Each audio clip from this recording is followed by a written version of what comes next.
Welcome back to the Break Out of Your Lane podcast. I'm so excited to have Chris Colfer on the show. Welcome. Thank you. I'm honored to be here. Thanks for having me. Of course. Congratulations on this. Thank you. Because I just felt like there's all these podcasts about creativity, but not about embracing all the creative gifts that you have. And I feel like multi-hyphenate feels like such a dirty word sometimes because I feel like people are like, oh yeah, like they do everything, but can they really do everything? Like jack of all trades, master of none. Yeah. But that's the thing. That's the first half of the quote. Like the full quote is, jack of all trades, master of none, but at least you're doing something. Or I'm paraphrasing. So I feel like people forget the second half of that quote. Absolutely. Yeah, it's like a good neighbor. State Farm is there. You got to finish it. Thank you, State Farm. This is sponsored by State Farm. Oh my gosh. Better send us a check. Oh my gosh. So tell me about your childhood and like how was acting your first foray into creativity, into your world as an artist? I think storytelling in general was my first passion because okay. I had major control issues even as a child. Oh God. And I love being in control of something. I feel like every artist has deep control issues. Yeah. Varying degrees of control issues. Yeah. And when you don't like the world you live in, you're inspired to create one that you do want to live in. So I grew up in a very small conservative town called Clovis, California. Oh, okay. The nickname is Texas, California because it's very that's right by like Fresno. It's area. Right by Fresno. Okay. Yes. Yeah. So Fresno, I consider myself a Fresno site or whatever. They need a better word. So I was born and raised in the Central Valley. When I was very young, my sister got very, very sick. And she had a very rare form of epilepsy where she had 50 seizures an hour. So I started, 50 seizures an hour. She's terrible. good now. That number's gone down, thankfully. Okay. I started writing as a way just to kind of cope with that, and performing as well as a way to cope with that. Wow.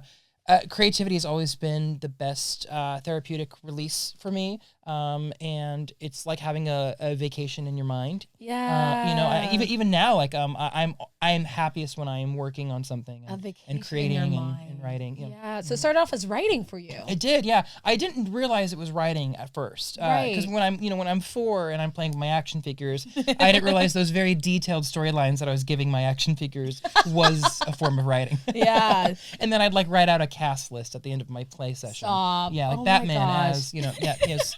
I was very, very eccentric. Oh my gosh. And then, so the writing went into acting, or how did performing become a part of your world? So, my grandmother and my grandfather were ministers at a church, right? Okay. And so, my cousin Amy, who actually lived across the street from me for up until the point when I was 5 years old, Amy would sing every Sunday at church. And then she moved away. Her family, her dad got a job in San Diego, so they moved to San Diego. And very much like when Mama Rose turns to Louise and Gypsy and says, "Okay, now you're the star," that's what my grandmother did to me. I never wanted to perform. I never wanted to sing. Really? Yeah, and well, actually, I did enjoy performing like school plays and oral interpretation, that kind of stuff. But it all started with my grandmother just kind of, okay, well, she's gone, now you have to sing at church. So that was my first, I was like 5 or 6 and put to work right away. But there's something about, I grew up in the church as well, and there's something about, going to choir growing up and just having that, learning about God and all these things, but also just learning how to sing and read music and put yourself out there on Sundays. No, it is like the one venue that everyone has access to. I feel like in our country, at least, there's always the church to sing and perform at. So that was my first. That was the gateway drug. Was singing at church, and then that turned into school plays, which turned into community theater, which turned into a friend of a friend. Happened to be an agent, and I started auditioning when I was in high school and got nothing. And then Glee was the first role that I booked. What? Yeah, and Glee was your first. It was quite a culture shock. Yeah. That is insane. I mean, I loved Glee. I think it will go down as one of the most important shows of our time, honestly. Oh, thank you. No, because I remember, because I grew up in such a conservative household. Like, my parents would only listen to, like, Kirk Franklin and CeCe Winans and, I mean, gospel music, which is great. But I didn't know the classic 80s, 90s songs. And my first exposure to those songs was Glee. Oh, yeah, I've heard that a lot, actually. Yeah. And it's really funny, like the younger generation think, like, we came up with Don't Stop Believin', and that's hilarious to me. I don't know if is that a good thing or a bad thing? I think it's a horrible thing. Yeah, I think it's a horrible thing. I apologize on behalf of the show, of the studio, and everyone involved. I apologize to Journey and every other. But that was the first time I heard that song, was in that pilot of the show all those years ago, and I was like, wow. Yeah. What was the audition process like for that? And did you know that that show would be as big as it was? You know, I remember getting chills when I got the script when I was before I auditioned. Because they wrote a role for you. They wrote Kurt for you. Yeah, they did. Yeah, so I was auditioning for a completely different role, but I remember getting the script and just thinking, oh my God, it's a show about kids like me. And so I had an inkling that it would be successful, just because it was so familiar to me and my high school experience. Yeah. So I knew there was an audience for it. I just didn't know how big of an audience. Yeah. And like, you know, when you shoot the pilot, you're just crossing your fingers and everything, hoping that it gets picked up to series. So there is that fear that, you know, I see the potential in this, but hopefully the bigwigs at the top do too. Yeah. So I got sent the script, and my parents, bless their hearts, they would, because I was living in the Fresno area, I would get maybe 1 or 2 auditions a month, right? And they would drive me from Fresno to LA, back and forth. Yeah, they did that for 4 years. Yeah, just because Shout out to the showbiz parents. I know, right. I mean, they were crazy for doing that, but it worked out. It worked out for me. My mom used to tell her friends, you know, it's like his soccer practice, you know. Oh, that's cute. Yeah, and they were really excited about it too, you know, because not many kids in my area got to do that or had the connections to have an agent down here. So they would drive me once or twice a month for auditions, and we did that for 4 years. And it was at the very, very end of my senior year in high school, when my mom was like, okay, we can't do this anymore. Like, you know, you gotta move on with your life. And Glee was like the last audition that they were going to take me to. Why is it always that last moment where you feel like, okay, if this doesn't work out, it's over? Yeah. It's funny. They told me that after the fact. I don't know if that was true. Yeah. But I mean, it makes a great story. But so, you know, 2020 hindsight. But they did tell me that afterwards. They were like, we had a talk, and that was going to be your last. Yeah. Because I feel like the role, I mean, Kurt was not only a great character, but it broke so much ground in that time. Yeah. Especially being a queer character in a time where there weren't many queer characters on TV. Especially teenagers, right? Yeah. Right. How did you feel like as the actor portraying that role at such a young age? Because this is your first big role. You're navigating all the things like that come with that. Were you at first hesitant to be out and, you know, vocal about your identity, or did you feel like you could just hide behind Kurt? Like, I feel like towards the end you made that decision to, you know, really be out there and in front of it. But what was that decision process like for you? It was probably the single most terrifying period of my whole life, because like I said, I was from a very conservative area, and it was a different time back then. We had Ellen, and we had Will and Grace, but it was, you know, being gay was, where I came from, was the worst thing you could be. It was just the bottom of the food chain. Yeah. And so I never came out. I lied to myself. Cause it was also dangerous. Like, kids would get beat up, and there were kids in Fresno that would get stabbed, you know, on their way to school for, you know, just for existing. That is so awful. Yeah. So when, and I had no idea that the character that they were writing for me, was going to be gay. I had no idea. I think they just saw this little gay kid come in, and they were like, he's in and didn't even realize, he's not out. He's very in in the closet. No. So, and then I actually, when I got the script, I had family members say, you shouldn't do this. You know, you shouldn't. I was like, of course I'm doing this. Like, it's the first thing I've ever gotten. I have to do it. And And so went for it. And over the course of the first season, I had a lot of people on my team tell me, "You're gay, that's okay, but just don't come out. Like, just let it. Just don't ever say the words because it's going to ruin your career." Yeah. And unfortunately, that is true for a lot of people. The industry has it's come a long way, but it still has a long way to go. Yeah. So it was terrifying, and I was gonna take their advice. I was fully just gonna live this public yet closeted life. And then we went on a Hot Topic tour, and I got this card from this little boy who just thanked me for being out and being someone to look up to. And I'll never forget, he made this little this little rainbow paperclip chain for me, and that's when I knew I have to be honest. I have to. Yeah. I can't hide. I have to. There are kids out there who could use a friendly face and someone to look up to, and I don't know why the universe chose me, but it happened. Because sometimes great roles find you because you are prepared. Like, your whole life experience prepared you for that because you lived it. Yes, Yes. I think it'd be one thing if you hadn't lived in such a conservative area, but the fact that you knew the stakes and you knew what it meant. Made it that much more impactful because I sensed it. I mean, I don't identify as queer, but growing up in a Christian household and learning about the gay community, you definitely grow up with that prejudice. But seeing that character, and then simultaneously also being exposed to queer people in my life, I was like, okay, like that challenged me, and I think that was just so powerful, and it spread. I feel like it went beyond the character a bit. Like, did the showrunners ever write anything to Kurt to address what was happening to you in real time? Did you ever have conversations with the writers of the show? Yeah, they incorporated a lot of experiences from my own life into the show. Really? Like, not being able to sing the songs that I wanted to sing, and that kind of stuff. So there was a lot of my life woven into the character. Yeah. But thank you for saying that. That is, I think, I'm so grateful for that, and I'm so happy that myself and the character touched so many lives and helped so many kids, and continues to still. Thanks to streaming. It's great. No, it's amazing. Like, people are people are still discovering it. And when you were on the show, you were on Time's 100 most impactful people, and Golden Globe, like all these things. Times 100 times most influential people. They never said I was a good influence.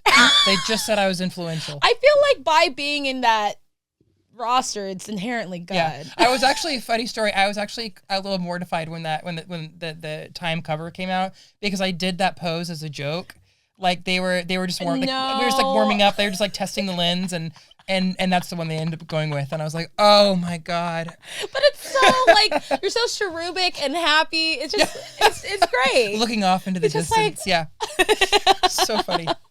That's why I never warm up, never, just never do jokes on camera.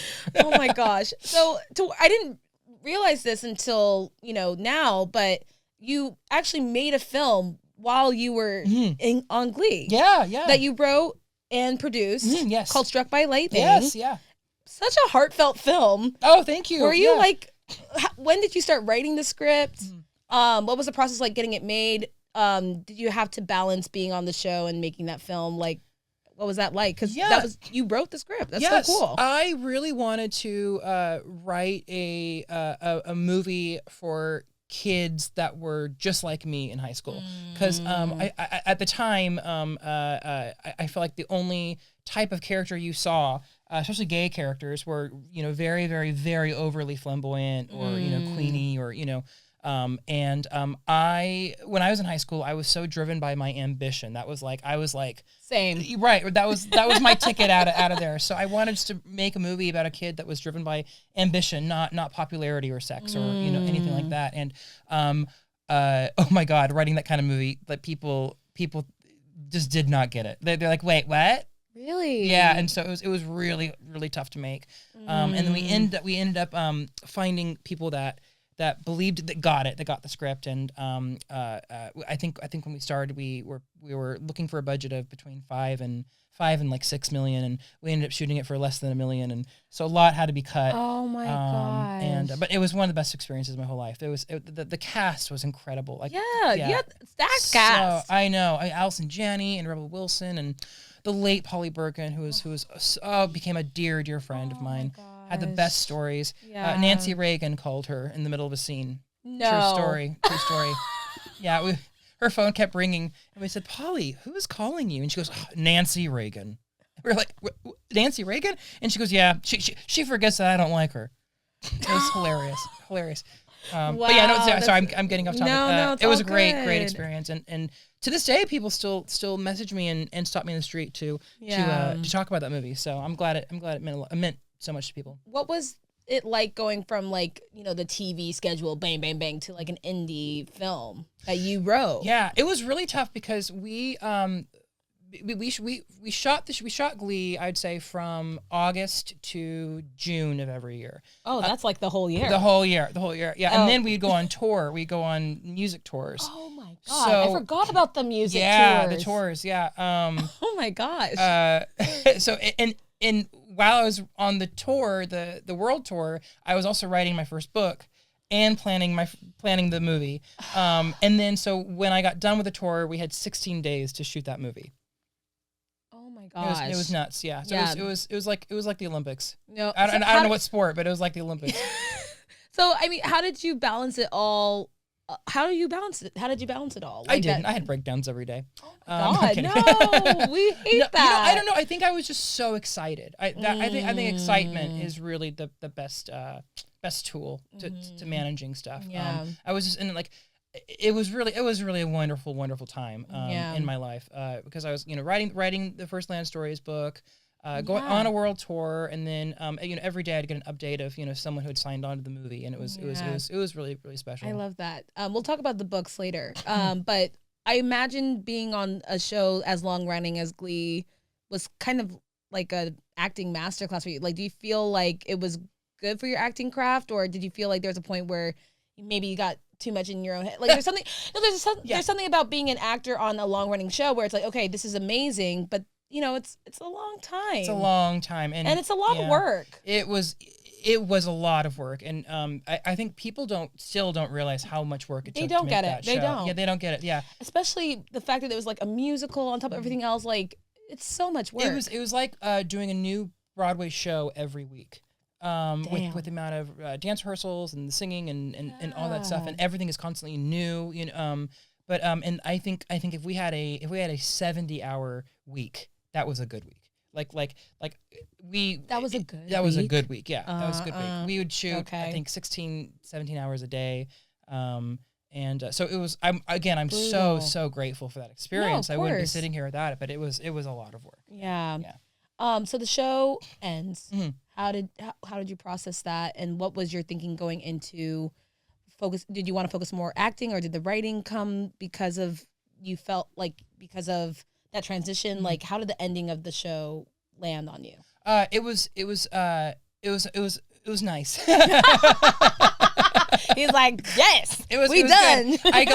I could like make doctor's appointments. It was nice. Oh my gosh. Yeah, I definitely had a lot of stuff come my way, and I politely had to pass because I knew I needed a break. I couldn't go straight into another show, and even now I don't think I would ever do another 26 episode a year show. Yeah. Because it takes so much. 26 episodes though is kind of a lost art. I feel like most shows are now like 22 common anymore. Yeah. Or like usually even network shows. I think they do about 12 to and that's great. That sounds great. You have a couple months to yourself if you do that. But I was, I think, on book 3 or 4 in the Land Story series. Yeah. So that kept my lights on. Yeah. And those the books did really well and got popular and thank goodness. Tell me about the Land of Stories trilogy. It's like, how did that story come about? And if you could tell our listeners a bit about the books, it's New York Times bestselling kids books about this wonderful, fantastical world that you've created. Can you talk about how it started and Yeah. So the Land Stories started when I was a kid. Cause Stop. It did. Like that moment when you were writing. Writing, yeah. That's where it started. And I remember I came up with the story when I was about 6 or 7, and I still have like illustrations that I drew as a kid of the characters and of the stories. They're hung up in my office. Are you serious? Yeah. And it all started because my mom used to read bedtime stories to me every night, and of course would read the classic fairy tales. Yes. And I was a very inquisitive kid. Like I needed to know backstory. Like I needed to know everyone's business. I needed to know why they were bad. Like why, I had so many questions. And she finally said, Christopher, if you have this many questions, why don't you just write your own damn story? And so that's what I did. You actually did. I did. And I remember I tried writing the book when I was like 7 or 8. And every chapter, quote unquote, was a page long, because that was exhausting for a kid. Yeah. And I'd hop on my bike and I'd go to my grandma's house and I'd present her the chapter that I had written, and she'd read it and she'd edit it and she'd grammar and spell check it. And if she liked it, she'd keep it in a stack by her kitchen counter. But if she didn't like it, she'd rip it up and crumble it in front of me, toss it in the trash, and say, Christopher, you can do better. That's a savage book editor, right? I know, there. right? Still to this day, the most difficult editor I've ever worked with. Yeah, my grandmother. Shout out to grandma. Shout out to grandma. Oh my gosh. You started writing the books when you were on Glee.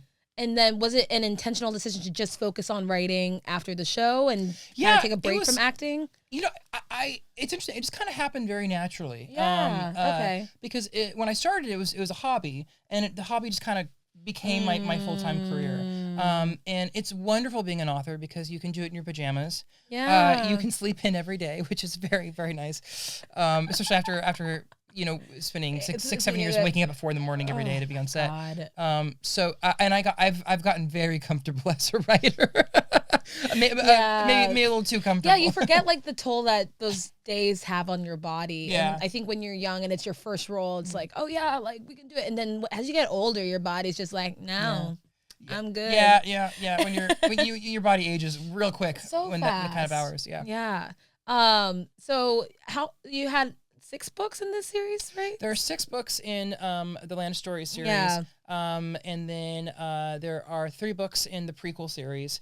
And I've done a few spin-off books about characters. So I've done 20 books in total. Oh my gosh. Yeah. And then my new book, I have a new book coming out in tell us about your new book. Yeah, thank you. Thank you for letting me plug it. Yeah, no, please plug away. Yeah, it's my 20th book is my first science fiction book. I've always done fantasy or YA.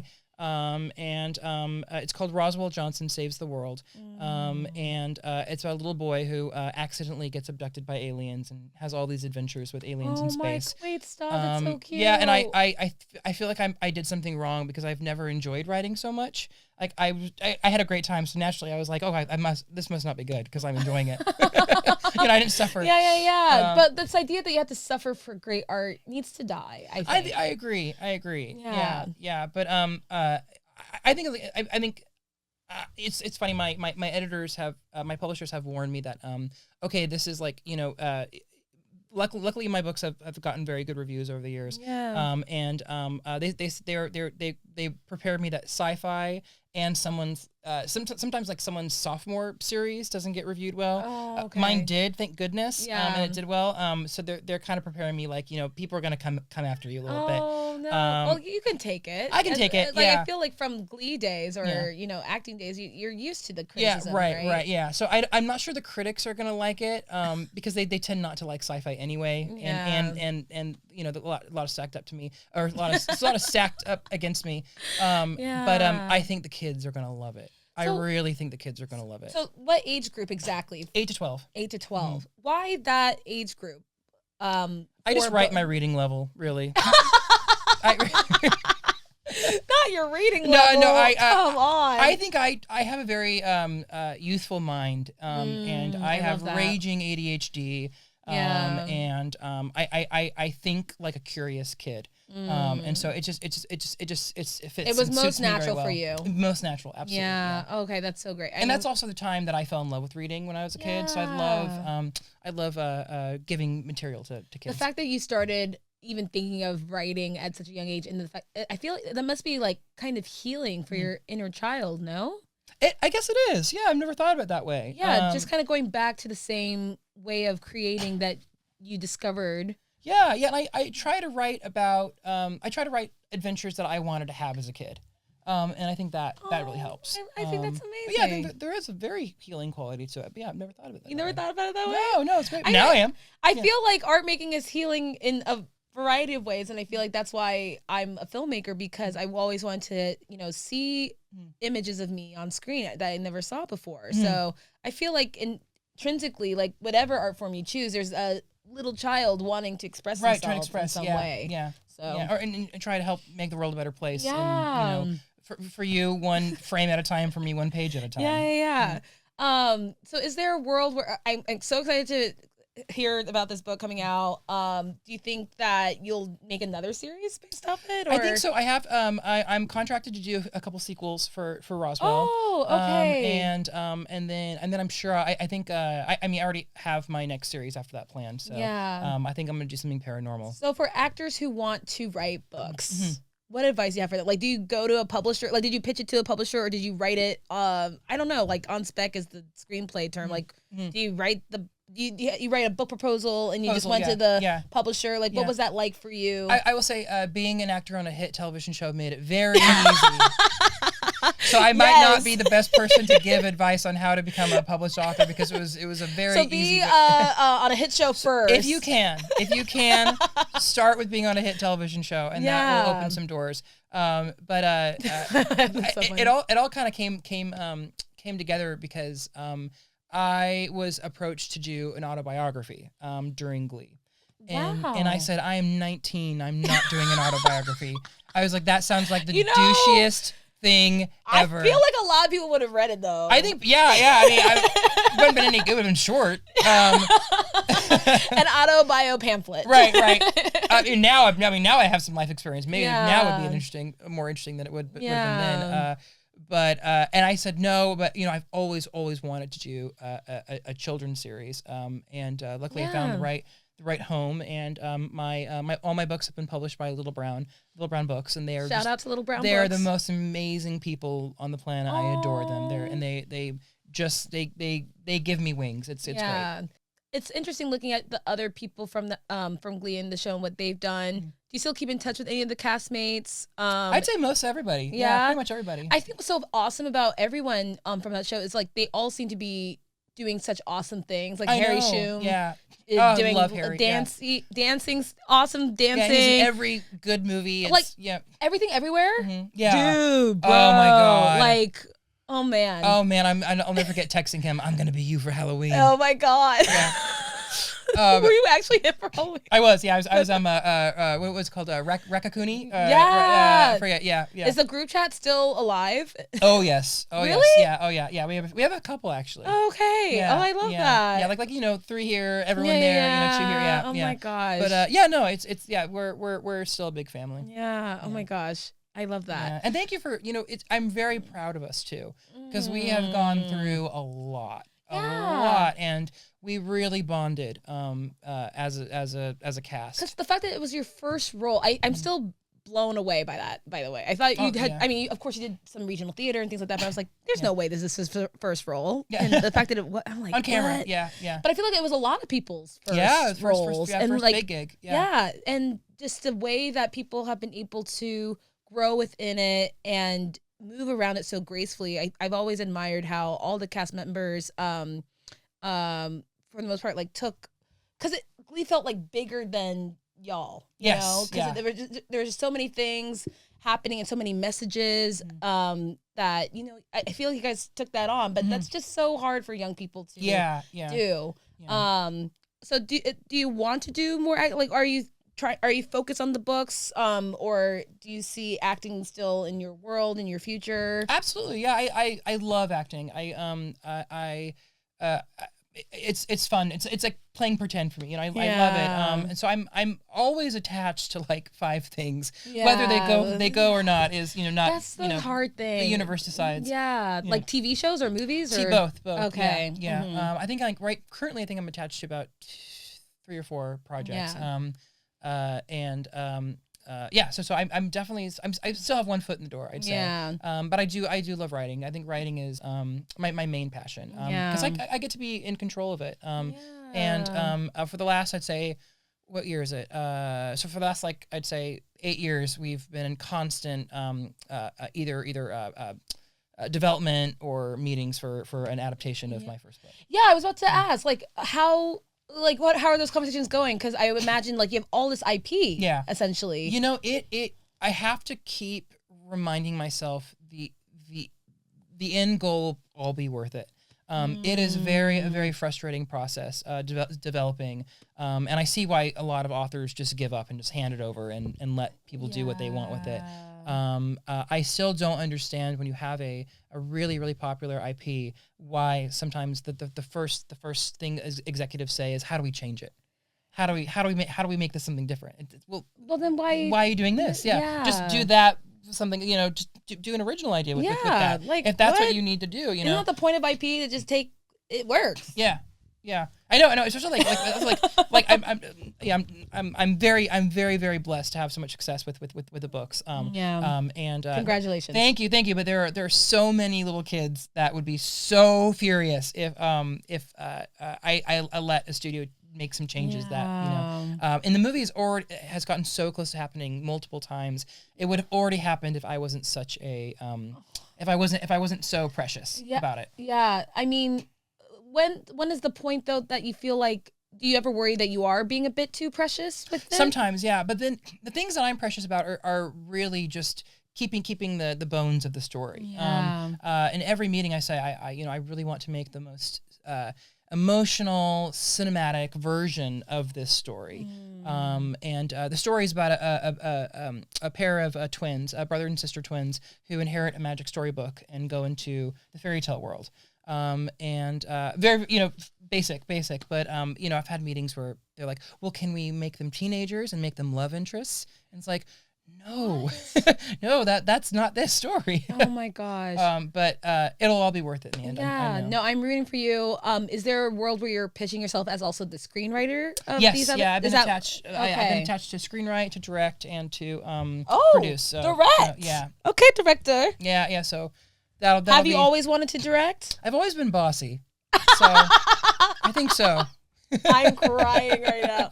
Yeah, no, I just joined the Directors Guild this year. Congratulations. Thank you. And it's so funny because a lot of people are like, yeah, directing is like telling people what to do. But I feel like the more I'm doing it, the more you just kind of get out of the way, man. And let it happen. Because you're like, what I love about directing, and I think this is why I was attracted to doing a podcast, is just bringing people together. Just people that are really good at what they do. They say that 90% of directing is casting and the script, and honestly, it just kind of falls into place that. Yeah, Tarantino said something very similar about how it's just you bring the right people together and magic will happen. Yeah. So were you essentially like shadowing the directors of Glee when you were on the show? Were you interested in directing while you were there? Yeah, no, I was approached to direct for Glee. What? I wrote for Glee. But I knew you wrote for Glee. I wrote for Glee. Yeah. I decided not to take that opportunity. Wow. I was afraid. Well, I also didn't want to do that to my castmates. I didn't want to boss them around. Okay. So I thought I tried to do, tried to respect everybody and not take that hat on. Okay. Yeah. Well, I can see directing in your future. Yeah. Oh, thanks. Yeah. I like to ask every one of our guests this. Is there a multi-hyphenate artist that you're loving right now that is inspiring to you? Oh, that's a really good question. I adored Carrie Fisher. May she rest in peace. May she rest in peace. And she was always someone that I aspired to be, and I just loved how fearless she was, and how funny she was, and just genius. She was so funny. Yeah, I was 18 when Glee started. She was 19 when Star Wars started, and she wrote this book about her experience called Wishful Drinking. And I really I think I would have lost my mind during that experience had she not written that book and taught me how to laugh at everything. Yeah. Oh my so I love her. Who else do I love? I love Greta Gerwig. I think she's fantastic. Incredible. And she was just named the jury of Cannes really? year. Yeah. Yeah. She's the first American woman director. Wow. To get that. Wow. Honor. Good for her. I mean, so well deserved. Yeah. I'm obsessed with Mike Flanagan.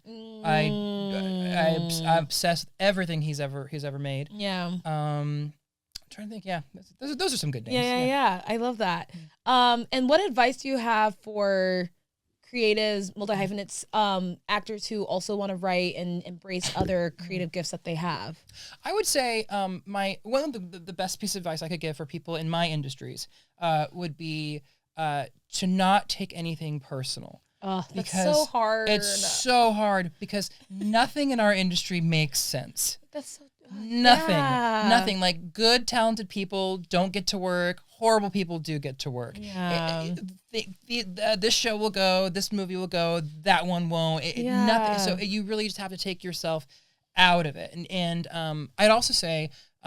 This might be kind of a silly piece of advice, but I would say really familiarize yourself with narcissistic personality disorder. because this industry attracts a lot of narcissists. And I think if you really just know how to spot it, be aware of it, and how to protect yourself from it, because it can be very damaging, especially if you're young. That's so. I do worry though, and this is a little off topic. That and by the way, I'm not speaking of anyone. No, in particular. I know you're not. I know people will probably want me people will make it. People will say what they want to say, but no, I as someone who also works in this industry, I 100% get it. Yes. I do worry though, and this is a little off topic. I feel like people do put on that label of narcissist way too easily. Yes, yeah. And I feel like there's all this trend of taking words and kind of putting a blanket over it, like, oh, gaslighting and like boundaries, and actually making it an excuse to be manipulative and mean in their own way. Of course, yeah. So that's one thing I'm like a little like cautious about. Like, yes, be aware of these disorders, but don't be so quick to be like, if someone was like, I want to take one more take. Oh, that's a narcissist right there. Yeah, no. It's like, that's just okay. work. Yeah. Like, they're not a narcissist. Yeah. They're just trying to get the best thing. Yeah, no. Right. No, they're just, words can. Yeah.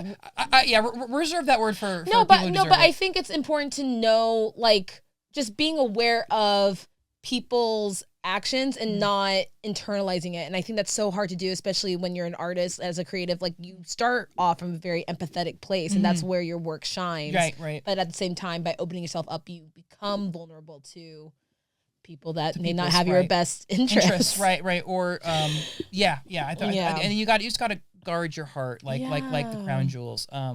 Because I mean, we're all in this industry because we're emotional, because we're creative, and because we want to create art. So it's a very emotional process. And so just protect yourself, I'd say. Yeah, emotionally, physically, everything. Absolutely. Yeah. I do want to go back before we wrap up to you also writing on Glee. I feel like there's this trend now of actors who started off as writers and then got casted in the show, or vice versa. What was that like writing? Like, how did that come about? Did you pitch to the showrunners that you wanted to be in the writer's room? Like, how did that happen? I think I was having, if I'm completely honest, I was having some issues with my character. Wow. Okay. And we got to this point where my character just kind of kept giving up things for other people. And it started to concern me a little bit because I was worried about the young gay kids watching, and I didn't want that to seep in, I didn't want them to take that the wrong way. Yeah. And so I had an honest conversation with the creators, and they said, well, why don't you write an episode? And I was like, okay. That's amazing. Yeah, I feel like that's not normal. No, probably not. No. I had some writing success with the books, yeah, so it seemed like a fit. So it wasn't quite out of left field. Okay. Yeah. Oh, I love that. Okay. Yeah. Well, thank you so much, Chris, for coming. Oh yeah, of course. Thank you so much for having me. It was so great having you, and I'm just so glad that we could have this conversation. Yeah, thank you. I'm honored to be here. Thank you for letting me talk about myself. Amazing. Love it. This episode of the Break Out of Your Lane podcast was recorded at Pirate Studios in Los Angeles, California. The theme song is Pretty Carolina by Jonathan Lynx. The show is hosted, produced, and edited by Tayo Amos. Our associate producer is Aisha Holman. Video work is provided by Rogelio Salinas and Mauricio Zambrano.